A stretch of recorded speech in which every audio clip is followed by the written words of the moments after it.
I think we've learned a lot of techniques, and we never really set out to reinvent the business. You know, we never really even looked forward to, you know, to next year or even next week. We've always been like, let's just do something great today.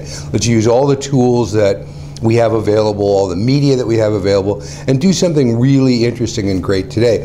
And it starts with the idea that certainly in the US, and I think a lot of places, people don't really like advertising very much. And so you need to find a way to engage them, and sometimes you can do it through advertising, but you just need to find interesting ways to reach people and to get them to engage with your brand.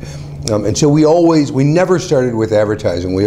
Sometimes we ended up with advertising, but we always started with an idea that, you know, what is there about this brand that's interesting that people will like? So we tended to do things a little bit differently. We try very, very hard to sort of inoculate pop culture. Pop culture always wants to change. That's what pop culture likes to do. So we always look at brands in terms of where do you live in pop culture right now?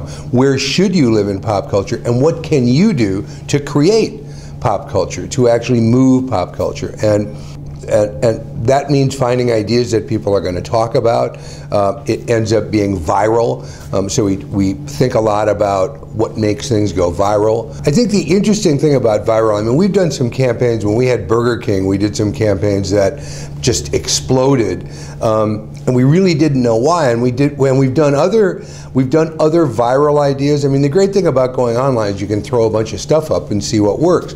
But we've done a lot of other sort of viral ideas that didn't work very well. So I think that one of the things we've learned is just put it up.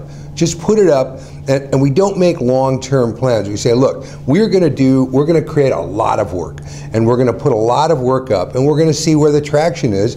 And when people fall in love with something, we follow that. That's one thing that we've learned. Don't make long-term plans because the world is going to tell you what they like. You're not going to tell them what they like. So that's one of the lessons we've learned.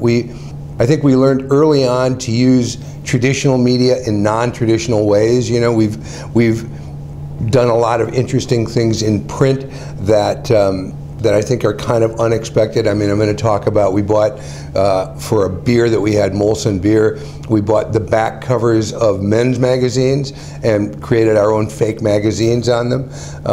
And some stuff like that. So I'm going to talk about that a little bit. And one of the other things I'm going to talk about is, you know, we also realized early on that for almost every category, with the exception of maybe like spirits or fragrances or fashion, with almost every other category, the real essence of the brand is the product. The product is way more important than the advertising. And in fact, when we were introducing Mini Cooper to the US, you know, we did some really great work for them, but we always knew the Mini is much cooler than the advertising. So we've tried very, very hard to kind of swim upstream and work with our clients in actual product development.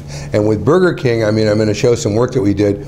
With Burger King, we actually created, in collaboration with their test kitchens, a new food product that was a gigantic hit. And that's really what sort of got us into the let's make our own product business.